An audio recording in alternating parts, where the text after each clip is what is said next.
The White House said on Wednesday that Donald Trump would nominate Kirstjen Nielsen to serve as his next Secretary of Homeland Security.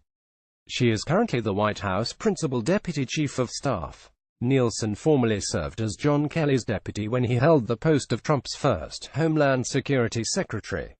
She moved with Kelly to the White House when Trump tapped him as Chief of Staff in July, following a tumultuous period of staff infighting that spilled into public view with a series of high-profile departures.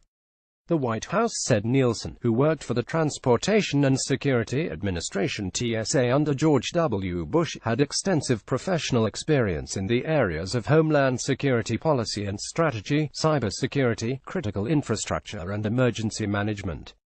Inside the White House, Kelly and Nielsen have sought to transform a chaotic West Wing into a more disciplined environment, pitting them at times against other senior aides competing for influence.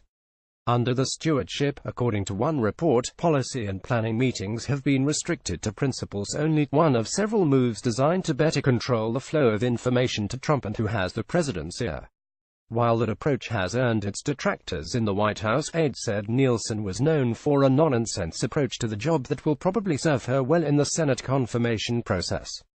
But even as her nomination is not expected to be contentious, Nielsen will inherit a portfolio at the Department of Homeland Security (DHS) that is certain to attract tough questions from Democrats on Capitol Hill. Many Senate Democrats expressed disappointment in Kelly for lining up behind some of Trump's hardline immigration policies, such as his crackdown on undocumented people and so-called sanctuary cities and the travel ban on refugees and certain Muslim-majority countries. It will be Nielsen's task to shepherd the DHS as it oversees the phasing out of Barack Obama's Deferred Action for Childhood Arrivals (DACA) program, which enabled hundreds of thousands of young, undocumented immigrants brought to the U.S. as children to come out of the shadows and legally work and study without fear of deportation. The DHS is also poised to implement Trump's new travel ban, which revised the list of restricted countries and goes into effect on the 18th of October. One of Nielsen's most formidable challenges will arguably pertain to the investigation into Russian interference in the U.S. election, which Trump has continued to blast as fake news despite the intelligence community's assessment that Moscow took extensive measures to sway the 2016 election against Hillary Clinton. The DHS is not only responsible for protecting against future such threats from foreign governments, but also said earlier this year it had evidence of attempts by Russia to breach election systems in 21 states.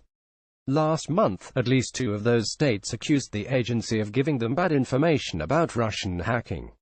Critics of the Trump administration were bracing for a more extreme pick to head the department responsible for fulfilling some of Trump's core campaign promises. Among those who had been rumored as possible replacements were the former Milwaukee County Sheriff David A. Clark Jr. and the Kansas Secretary of State, Chris Kobach, both known for harboring far-right views on immigration. Kobach caused a stir during the transition period when he arrived to a meeting with Trump, potentially for the DHS role that went to Kelly, holding a proposal for a Muslim registry.